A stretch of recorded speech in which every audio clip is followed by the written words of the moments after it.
Vamos a seguir, tenemos nuestra última sesión de Pescadores de Hombres. La próxima semana empezamos a platicar sobre las parábolas de Jesús. Van a estar muy buenos, no se pierda esa parte. La semana pasada hablamos de por qué pescamos y hablamos de que es importante porque nosotros estamos aquí como testigos para anunciar lo que Jesús anunció, para enseñar a la gente lo que Jesús enseñó a la gente, pero más importante, para amar a la gente, para ser de bendición a la gente. Hoy vamos a hablar de nuestra misión como pescadores de hombres. Ya hablamos de la importancia de nuestro testimonio, de nuestro comportamiento. Vamos a platicar para qué estamos aquí también. Si me acompaña en Mateo 10, versículos 1 al 25, usted lo tiene en sus notas. Si le gusta subrayar su Biblia o marcarla, hágalo. A lo mejor la versión de su Biblia es diferente a la que vamos a estar leyendo. Vamos a estar leyendo de la Reina Valera 60. Si usted que nos está viendo del otro lado tiene Biblia, ábrala. Mateo 10, versículos 1 al 25, dice: Entonces, llamando a sus 12 discípulos, les dio autoridad sobre los espíritus inmundos para que los echasen fuera y para sanar toda enfermedad y toda dolencia.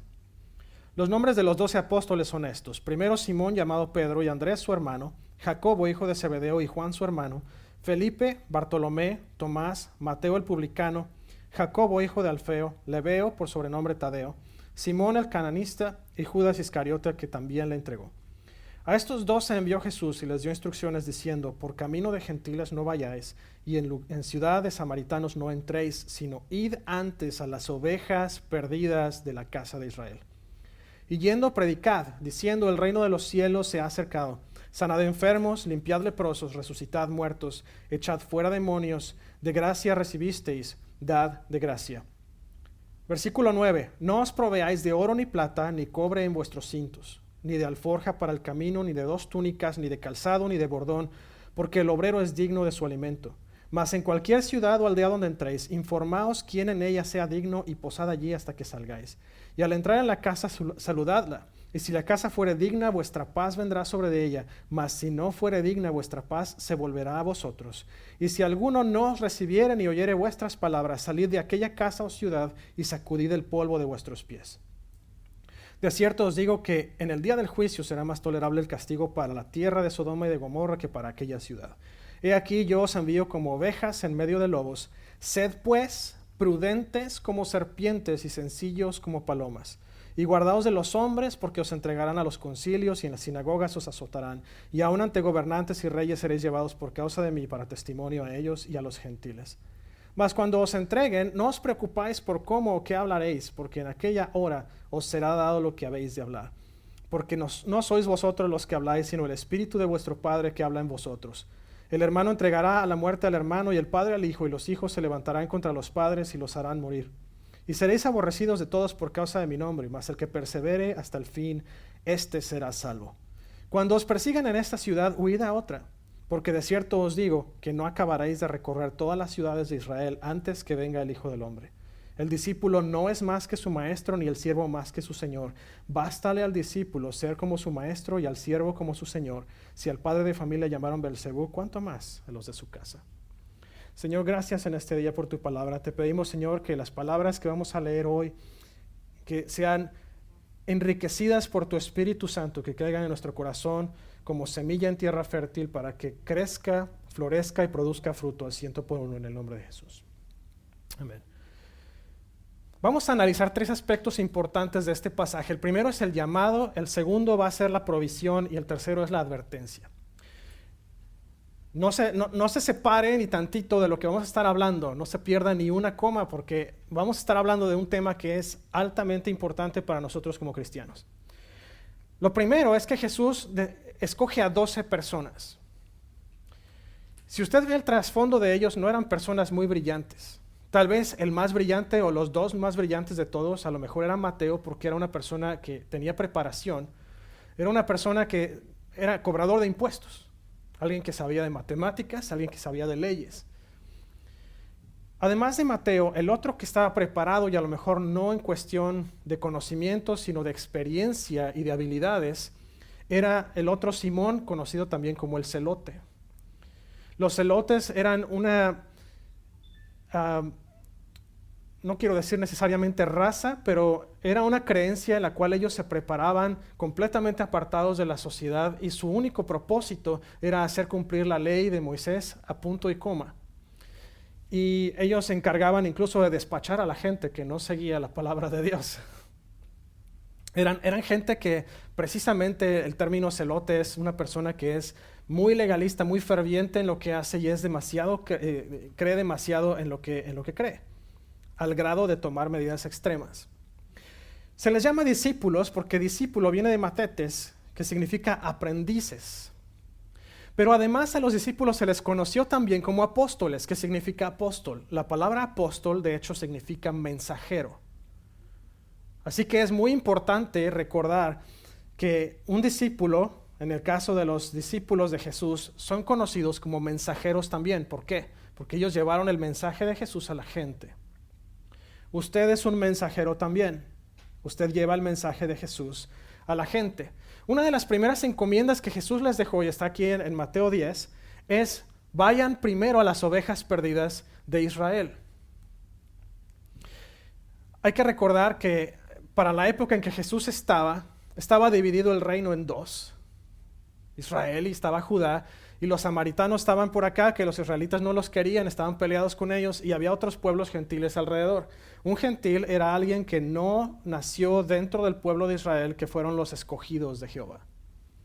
Así que todos aquellos que no estaban dentro de ese grupo eran gentiles, y no podía nadie acercarse al templo de esos gentiles, no podían acercarse a los sacerdotes porque contaminaban, y técnicamente los judíos no podían estar en contacto con ellos mucho porque también se podían contaminar. Lo que dice Jesús es, no vayan primero a los gentiles, vayan primero a la gente perdida de Israel. ¿Por qué?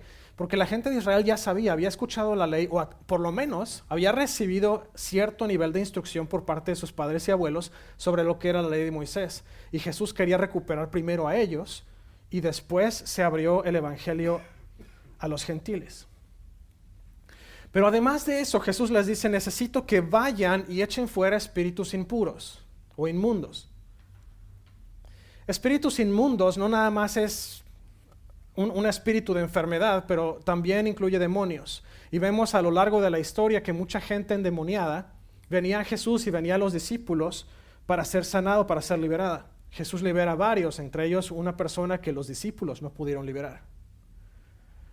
Bueno, tan fuerte estuvo el ministerio que Jesús echa fuera una legión completa de demonios de aquel gadareno que estaba entre los cementerios y se alimentaba de los cuerpos que estaban en los cementerios, y era un desastre, no lo podían atar porque rompía las cadenas, y Jesús lo libera. Y los discípulos hacen los mismos niveles de milagros, excepto por aquel que no pudieron, porque Jesús les dice, eso necesitaba oración y ayuno, papás. Prepárense más, ¿no? ¿A qué más los mandó Jesús? Los manda a sanar enfermedades y dolencias. Mire, he estado leyendo bastante últimamente sobre la historia de Asambleas de Dios, y he estado viendo avivamiento tras avivamiento tras avivamiento que ocurrieron desde los 1800 hasta mediados de los 1900. Y una cosa interesante que se ve es que la gente era bautizada y empoderada por el Espíritu Santo, y venían cruzadas de sanidad intensas e impresionantes. No lo vemos tanto a lo mejor hoy en día porque muy probablemente nosotros como cristianos hemos fallado en buscar al Espíritu Santo como lo buscaron aquellas personas hace casi 100 años, o más de 100 años. Limpiar leprosos era otra. Nosotros a lo mejor no vemos leprosos hoy en día, pero los leprosos, la lepra era muy común, tanto que incluso si usted lee la ley de Moisés, la lepra llegaba a contaminar también las vasijas, la cama y hasta la casa misma donde vivía el leproso. Ahora ya no es tan fuerte, hay curas, hay tratamientos. Ya no lo ve usted, no es una pandemia como fue antes. Sí hay casos de lepra, pero no son anunciados, no son tratados como se trató la pandemia del COVID, por ejemplo. Creo que ya no hay tantos. Otro tema que los mandó a hacer fue a resucitar muertos, y aquí voy a entrar a dos variantes. Si usted dice, hermano, eso de resucitar muertos no pasa, le voy a platicar. Estuve en una base misionera hace unos años donde conocí a mi esposa. No voy a decir hace cuántos. Bueno, sí, hace como 13 años. Hace poquitos años. Estuve en esa base misionera Y conocí a una señora, la famosa hermana Tina. La hermana Tina era una señora ya mayor, una señora de mucha fe. Pero fue una señora que fue atropellada por camiones de volteo y se cayó de espaldas en una fuente y se ahogó. Y esa señora volvió a la vida múltiples ocasiones. Y nos platicaba lo que veía mientras había estado muerta antes de regresar a la vida. Y siempre la imagen era Jesús diciéndole: ¿qué haces aquí? Regrésate, tienes trabajo que hacer allá abajo. Esta señora, una de las últimas veces que murió, antes de que llegara la hora real, que por cierto fue en paz, no fue con un camión de volteo. Fue atropellada por un camión de volteo en la carretera entre Puerto Escondido y Río Grande, en Oaxaca, y el camión iba cargado de piedra. La señora quedó como tortilla. Oraron por ella y fue levantada sin huesos rotos. Ese es el poder del Espíritu Santo. Ese es el poder de Dios. Jesús levantó a gente que estaba muerta. Aquella niña que estaba postrada en una cama, Jesús la levantó de la muerte a Lázaro, que llevaba 4 días de fallecido. Y hemos visto más. De hecho, el líder de esa base misionera había muerto de un balazo y se levantó de la muerte. Igual otro de los pastores que está ahí todavía tiene la bala en el corazón y está vivo, vivito y coleando, y además es uno de los pastores más fuertes de la base también. Es impresionante. Y no vemos esos milagros porque probablemente nos ha faltado la fe para verlos. Y ahorita voy a entrar al tema de la fe más adelante. La segunda categoría de muertos es muertos espiritualmente también. Porque la gente que está sin Dios afuera es gente que está considerada como muerta espiritualmente. Y es nuestro trabajo resucitarlos. ¿Y qué significa resucitarlos? Compartirles de la vida abundante que Cristo dejó al morir en la cruz por nosotros. La vida que el Espíritu Santo mismo trae. Entonces, ¿qué significa para nosotros resucitar muertos? Significa que nosotros debemos ir a alcanzar a las ovejas perdidas, predicarles el Evangelio, traerlos a la vida nuevamente. Los mandó a predicar. Hermano, yo no tengo estudios de escuela bíblica. La forma más fácil de predicar es a través del testimonio. ¿Qué quiere decir eso, hermano? Todavía no agarro la onda, todavía no me sube agua al tinaco. Predicar con testimonio significa, usted dice que es cristiano, usted actúe de una manera cristiana. Ya les platiqué la historia de la señora que fue detenida por la policía por estar haciendo su ruidero acá cuando el bumper sticker decía que yo amo a Cristo. Si usted dice que es cristiano y se la pasa tirándole basura al vecino de junto y rayándole el coche al compañero de trabajo y quejándose del jefe, usted no está dando un testimonio digno de una persona cristiana. Si usted dice que es cristiano, aunque la persona que está enferma y usted esté orando por ella es su enemigo, usted va a bendecir a esa persona y usted va a seguir orando por ella. Usted es cristiano, dice que es cristiano, usted va a tomar pasos hacia proteger a la gente que ama. En lugar de ser infiel a su esposa, usted va a proteger a su esposa o su esposo, es por ambos lados. La parte importante es que usted actúe de una manera cristiana, que sea reconocible que es una manera cristiana. Dice que demos de gracia lo que de gracia hemos recibido. ¿Qué significa esto? Significa que hemos recibido amor, misericordia, perdón. Usted va a dar de gracia eso también. Amor, misericordia, perdón. Va a ser usted fiel, va a ser una persona amable, amante de las personas. Usted va a ser una persona que dé ese amor de Cristo que usted recibió de gracia. Dice que debemos ser luz en medio de las tinieblas, y esto lo repite Jesús. Mateo 5, 14 al 16, dice: vosotros sois la luz del mundo. Una ciudad asentada sobre un monte no se puede esconder, ni se enciende una luz y se pone debajo de un almud, sino sobre el candelero, y alumbra a todos los que están en la casa. Así alumbre vuestra luz delante de los hombres, para que vean vuestras buenas obras y glorifiquen a vuestro Padre que está en los cielos. La luz es algo bien interesante. Me voy a parar tantito aquí, no por mucho tiempo porque no quiero pasarme el tiempo necesario. Si usted ve las luces que tenemos ahí atrás, usted ve que tiene prendidos focos verdes, rojos y azules.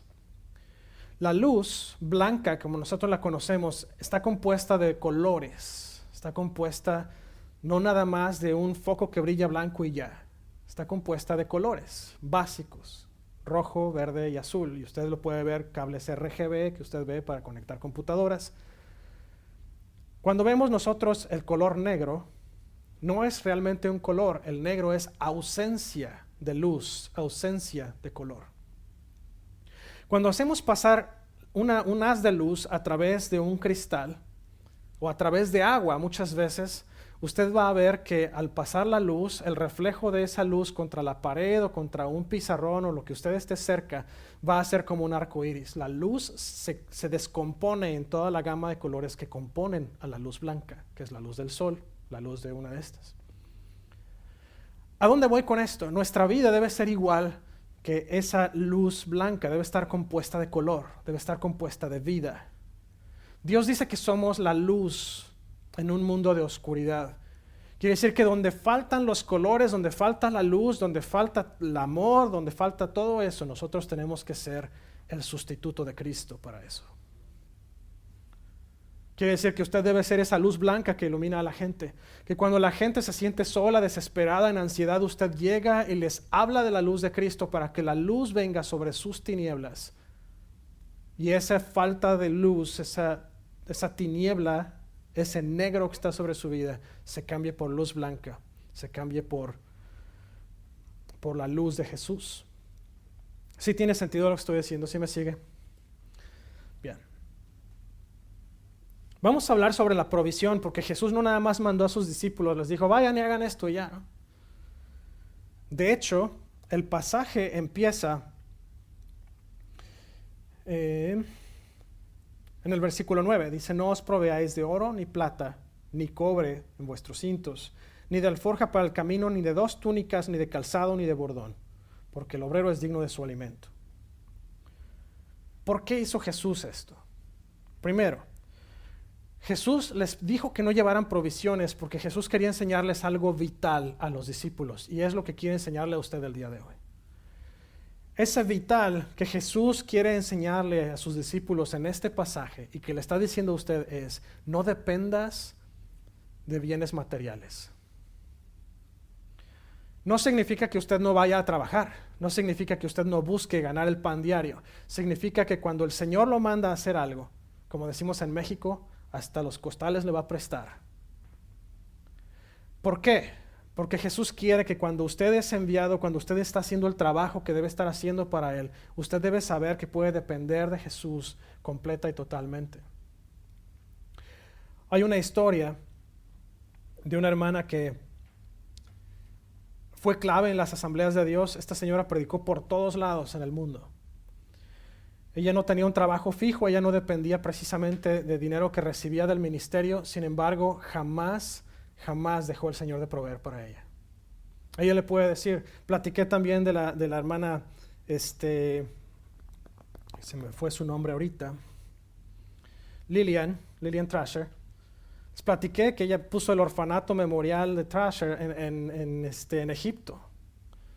Y ella decía, el Señor, mira, con que el Señor mande, aunque sea con un día de anticipación, lo que vamos a necesitar al día siguiente.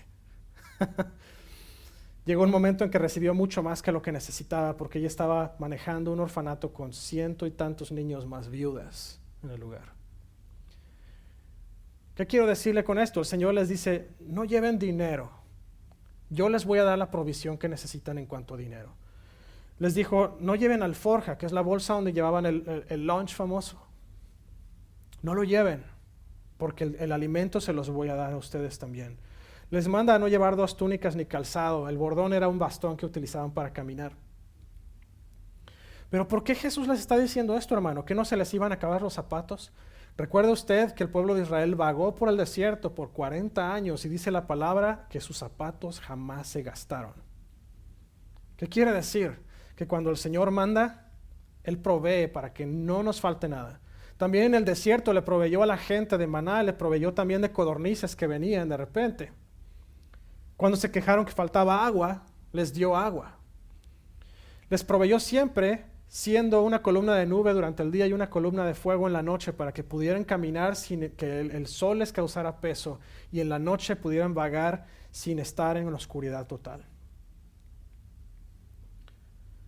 La parte más interesante es que Dios les dijo que proveería paz a donde fueran. Dice, si el lugar es digno, entonces la paz de ustedes va a estar en ese lugar, pero si no lo es, la paz se devolverá a ustedes. Y el otro punto de provisión de parte de Dios es, el Espíritu les daría lo que ellos tendrían que hablar.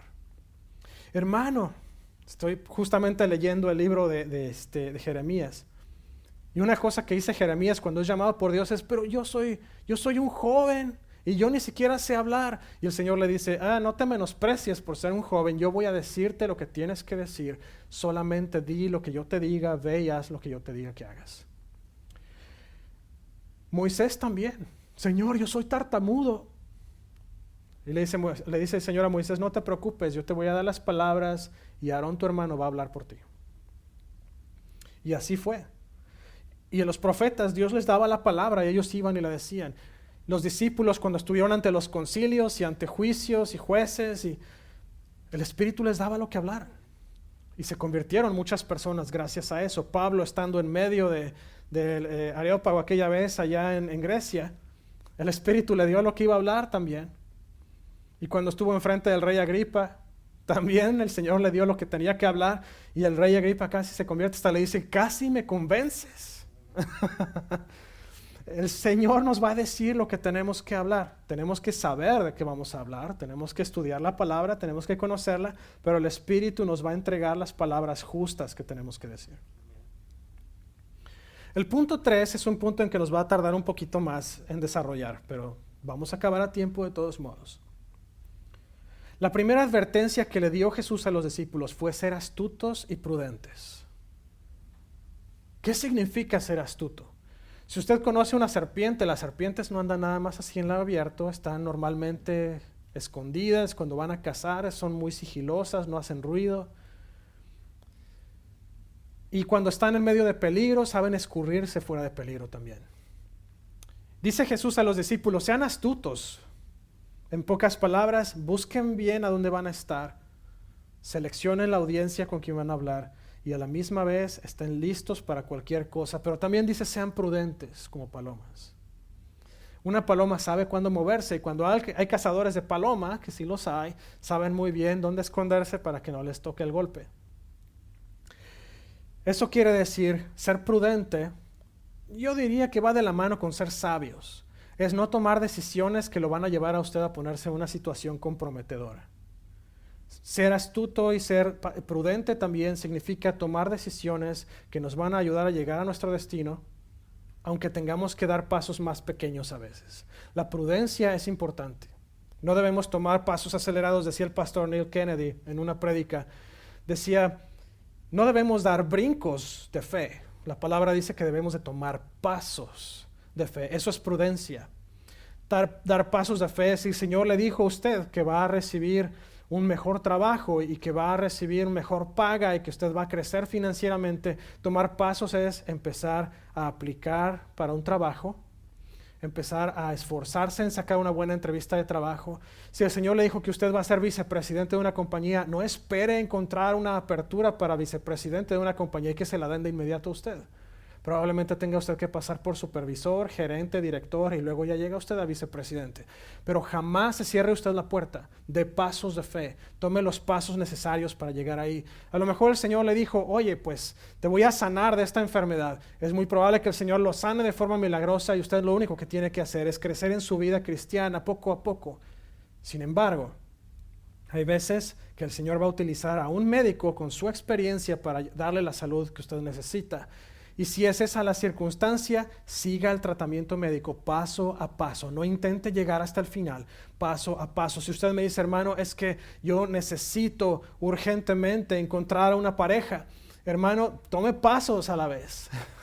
No trate de brincar a casarse con Lisa Minnelli porque no va a poder. Tome usted pasos de fe, pasos importantes. Vaya a un grupo de jóvenes adultos, relaciónese con personas, relaciónese con la gente correcta, no vaya a clubes nocturnos, no va a encontrar a la persona correcta ahí. Si usted me dice, hermano, es que no puedo dejar un vicio que tengo, tome pasos a la vez. sea prudente. El primer paso es tratar de no volver a comprar nada que usted le está causando. Yo le puedo decir, yo era muy adicto, muy adicto a salir con chicas. El primer paso que tuve que tomar es irme a una base de misiones y decirle, Señor, no quiero saber nada de mujeres, déjame donde estoy. Y empecé a avanzar, empecé a juntarme con el grupo de alabanza, empecé a aprender más sobre la palabra, creció mi vida de oración y cuando tomé esos pasos y llegué al punto exacto, el Señor me dijo, aquí está tu mujer. Y ya después de ahí, ya ni le platico. Un año después de que la conocí, poquito después, nos casamos y seguimos casados después de casi 13 años con 2 hermosas bendiciones, una de ellas demasiado incontenible. Si usted es adicto a sustancias, de la misma manera, evite entrar en contacto con ellas a toda costa.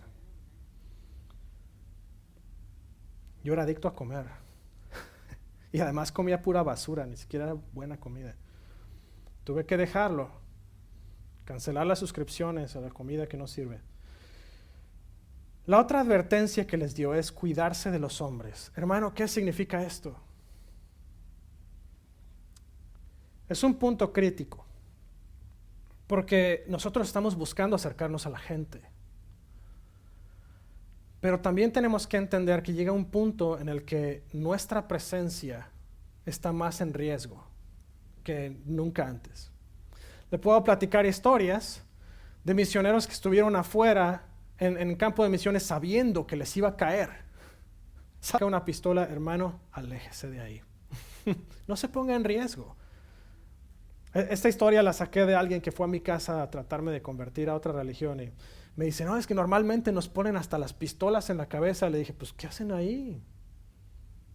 Dejen de tocar puertas a las 9 de la noche tratando de convencer gente a irse a otra religión. Si ustedes me vuelven a tocar después de las 9 de la noche, no voy a salir con una pistola, pero voy a llamar a la policía. Otra cosa que se refiere aquí es que tengamos mucho cuidado también en ciertos aspectos. Los hombres del mundo nos van a perseguir, los hombres del mundo les vamos a caer gordos, pero también tenemos que tener mucho cuidado a veces de la gente de adentro de la iglesia. Si usted está de repente en la iglesia, termina el servicio, sale, llega un hermano y empieza, oye, ¿escuchaste que, oye, te fijaste? Tenga mucho cuidado con eso porque se llama chisme, se llama murmuración. La murmuración está muy penada en la Biblia. Es uno de los pecados que más se habla a veces en la Biblia. Y otra de las cosas es que el chisme es comparado también con la hechicería. Ya con eso se lo dije todo. El chisme es comparable con la hechicería según la palabra de Dios, porque es manipulación. Si usted escucha que alguien está chismeando y llega, oye, ¿te fijaste? Hágase 3 preguntas importantísimas. La primera es, ¿cómo me va a ayudar esto a crecer en mi relación con Dios? La segunda es, ¿cómo le va a ayudar esto a alguien más a crecer en su relación con Dios? Y la tercera es, si usted fuera a encarar a la persona de quien se está hablando, ¿estaría usted avergonzado de preguntarle lo que está usted escuchando? Si usted contestó sí a cualquiera de esas 3 preguntas, usted está en medio de una posible murmuración o chisme y usted tiene que salirse de ahí lo antes posible. Póngale un alto a la persona. Simplemente dígale, ¿sabes qué? Íbamos a llamar a fulanito y vamos de una vez a arreglar el asunto. Si la persona se resiste a eso, quiere decir que entonces está hablando mentira y chisme. Es muy fácil. No se involucre, porque los hombres, bueno, no vayamos muy lejos. Uno de los 12 discípulos traicionó a Jesús. La gente muchas veces adentro de la iglesia, desafortunadamente, vamos a encontrar que hay gente que también nos mete en problemas. Tengan mucho cuidado, sean astutos, sean prudentes, tengan cuidado de los hombres. La siguiente, les dijo a los discípulos Jesús que el Espíritu hablaría a través de ellos. Fue una advertencia también, tengan cuidado, el Espíritu va a estar con ustedes, va a hablar a través de ustedes. ¿Qué significa esto para nosotros? ¿Qué significó para ellos? Si el Espíritu está en nosotros, y lo dice Pablo también, que el cuerpo de nosotros es el templo del Espíritu Santo, debemos de cuidar el templo de Dios, no debemos llenarlo de basura. No necesitamos llenarlo con cosas que vengan en correos electrónicos que usted no desea. No queremos llenarlo con cosas que usted vio en internet, películas que tienen alto contenido sexual o de violencia o de uso de sustancias. No debemos estarlo llenando de sustancias tóxicas, no debemos estarlo llenando de chisme, de murmuración. El templo del Espíritu Santo tiene que mantenerse puro si el Espíritu va a hablar a través de nosotros.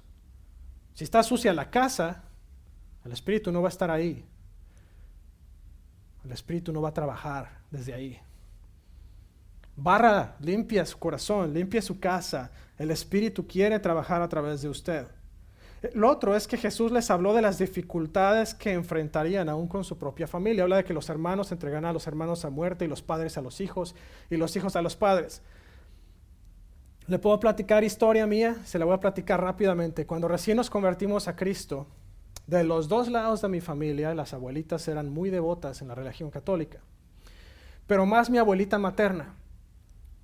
Y empezó a decirnos que si nosotros nos hacíamos aleluyos y cristianos, que no nos iba a volver a hablar, y etcétera. Y empezamos a tener todos esos tipos de problemas por parte de la familia. Mis tíos por el lado de mi mamá nos pusieron apodos en su momento. A mi papá en específico le decían Sor Monroy, ¿verdad? Porque ya se había convertido en un santurrón.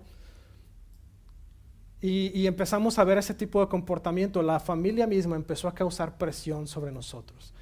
Eso va a pasar. Nadie está exento a menos que toda su familia sea creyente, y sería genial que así fuera. Y aún así, en algún momento, alguien de la familia le va a decir algún chiste que le va a incomodar.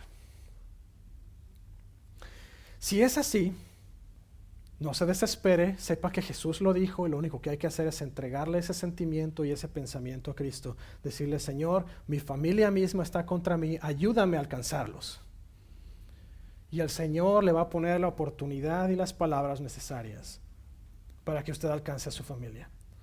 La siguiente advertencia le dice a los discípulos que perseveren hasta el final. Significa que tienen que ser constantes, que tienen que ser completamente enfocados en lo que están haciendo en Cristo, enfocados en alcanzar al mundo para Cristo. ¿Por qué? Lo compara el apóstol Pablo con un corredor de maratón.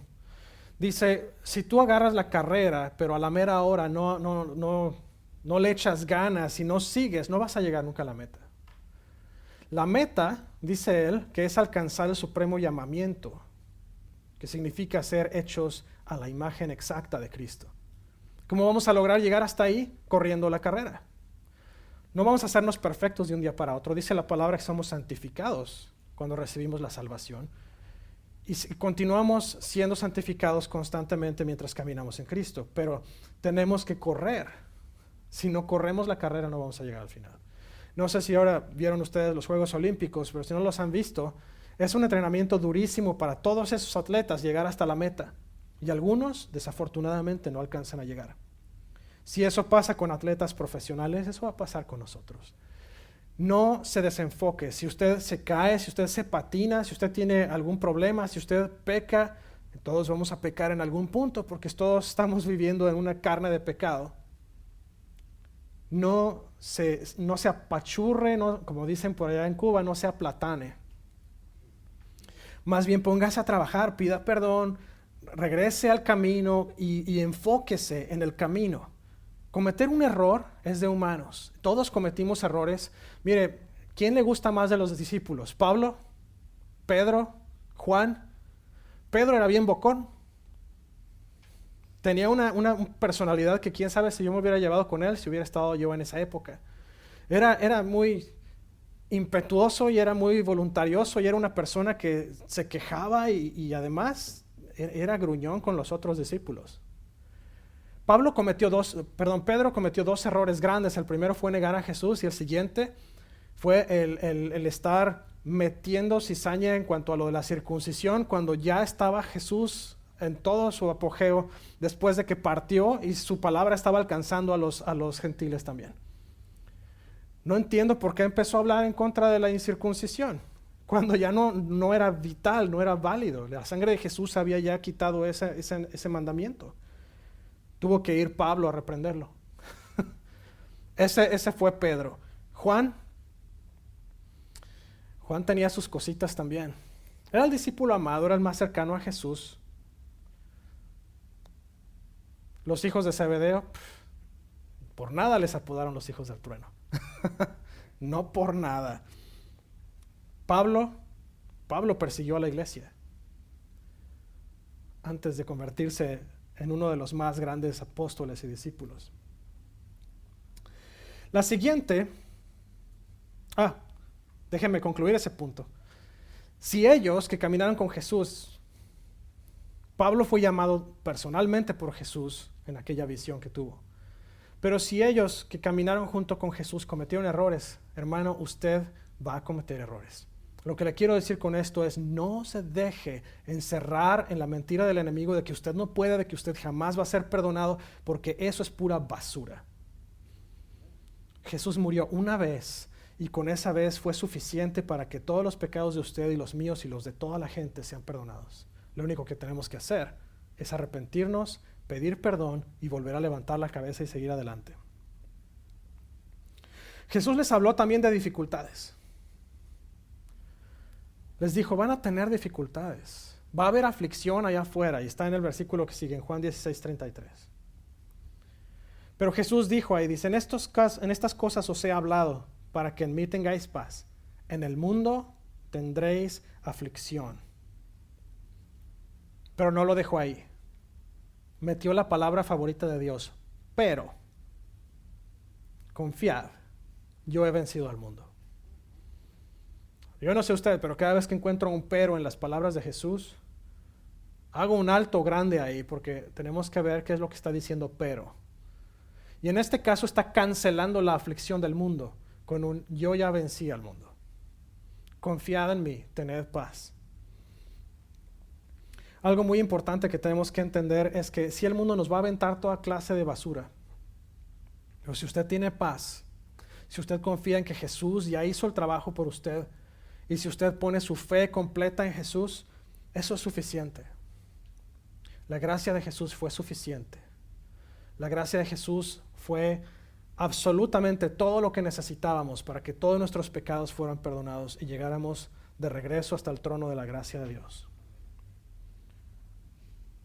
Voy a cerrar con este último versículo, o dos versículos. Mateo 28, 19, 20 dice, por tanto, id y haced discípulos a todas las naciones, bautizándolos en el nombre del Padre y del Hijo y del Espíritu Santo, enseñándoles que guarden todas las cosas que os he mandado. Y he aquí yo estoy con vosotros todos los días hasta el fin del mundo. Amén. ¿Qué significa eso? Significa que si nosotros hacemos lo que Jesús nos mandó a hacer, Él va a estar con nosotros en todo lo que tenemos que hacer. Póngase de pie conmigo por unos minutos.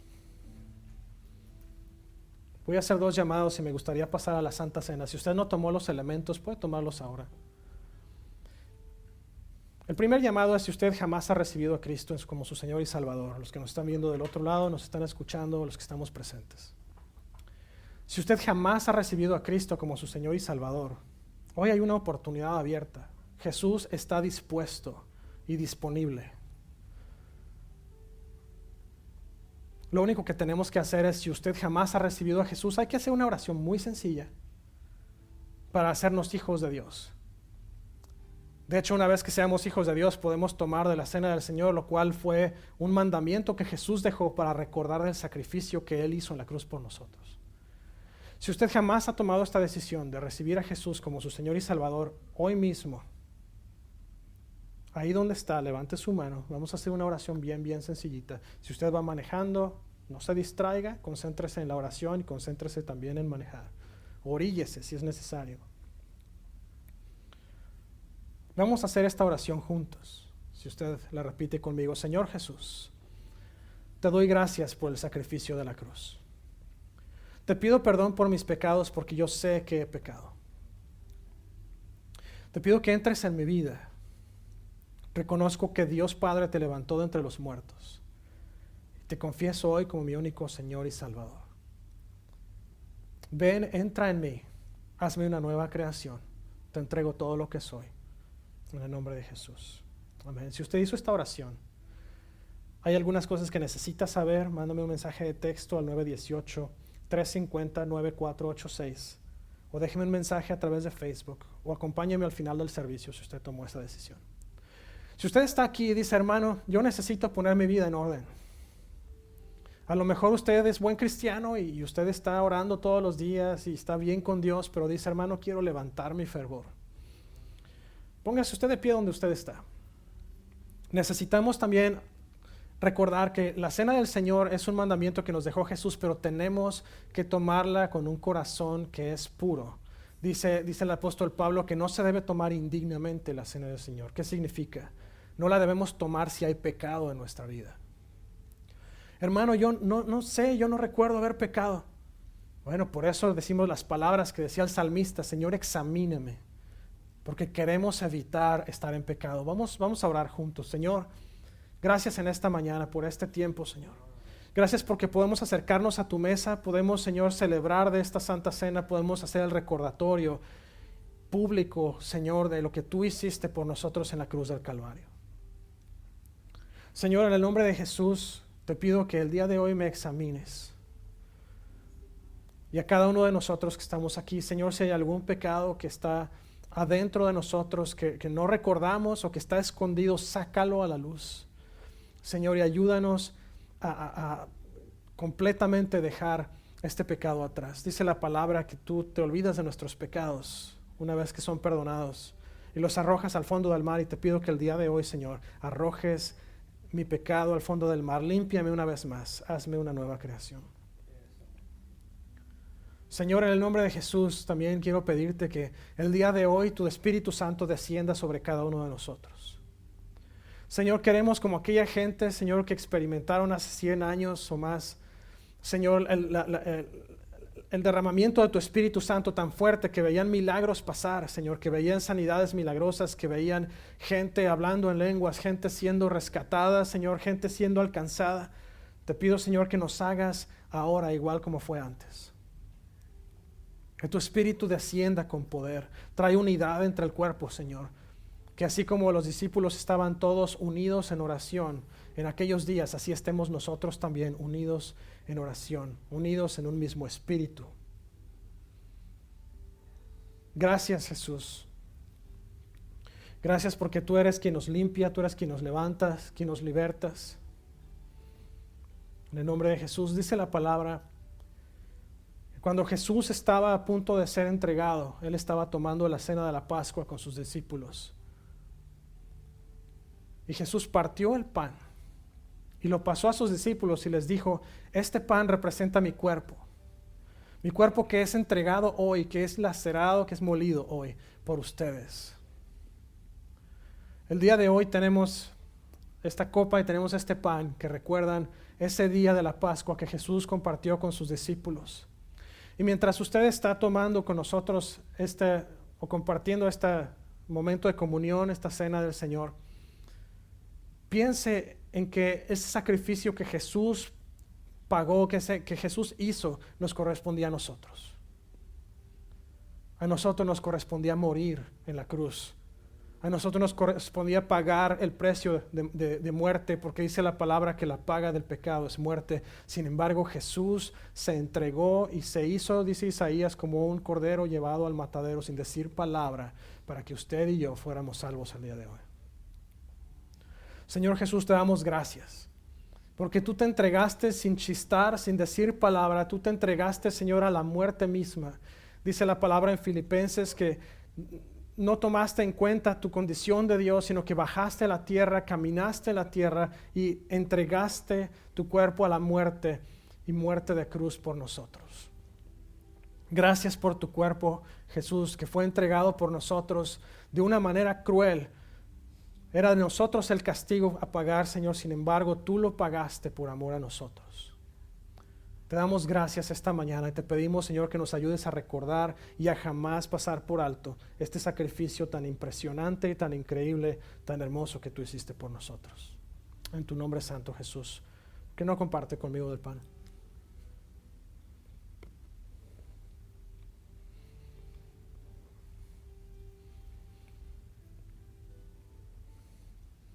Dice la palabra que asimismo Jesús tomó la copa,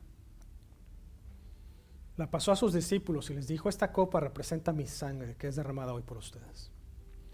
Esta sangre es una sangre de un nuevo pacto. El antiguo pacto, que era la ley de Moisés, estaba siendo cumplida por Jesús al momento de hacer el sacrificio último. Y empezaba un nuevo pacto, que es el pacto de reconciliación y el pacto de salvación a través de la sangre de Jesús en la cruz. Y a eso se refería Jesús. Les dijo: esta sangre es el nuevo pacto que estoy haciendo con ustedes. Mi sangre que les va a limpiar de todo pecado. Dice Isaías en 53 que también por las llagas de Jesús nosotros fuimos sanados. Así que el cuerpo y la sangre de Jesús son nuestro acceso a la sanidad divina de Dios. Te damos gracias, Jesús, porque tú entregaste tu sangre siendo nuestro pecado, siendo nuestro el precio que teníamos que pagar. Tú lo pagaste a través de derramar hasta la última gota de sangre en la cruz. Señor, no nos dejes pasar por alto la cruz, no nos dejes pasar por alto la sangre, porque la sangre fue ese pago final y definitivo para que nosotros tuviéramos acceso completo y eterno a la salvación, a la gracia, al amor y a la misericordia de Dios Padre. Te damos tantas gracias, Jesús. Te pedimos que tú te muevas, que a través de este recordatorio tú nos ayudes a mantener siempre en el frente de nuestra mente que fue por ti que nosotros fuimos salvados, fuimos sanados, que nosotros fuimos redimidos. Gracias, Jesús. Gracias por la sangre en la cruz. Puede tomar de la copa conmigo.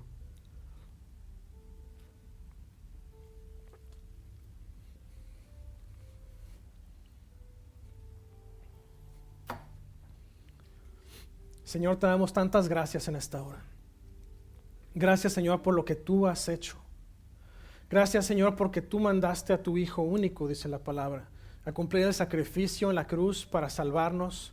Ese sacrificio que fue nuestra redención, que fue el pago por nosotros, porque no hay nada más precioso que la sangre de Jesús. Y aunque yo quisiera redimirme por mí mismo, no tengo ni los recursos ni la habilidad para hacerlo, pero Jesús ya lo hizo por mí.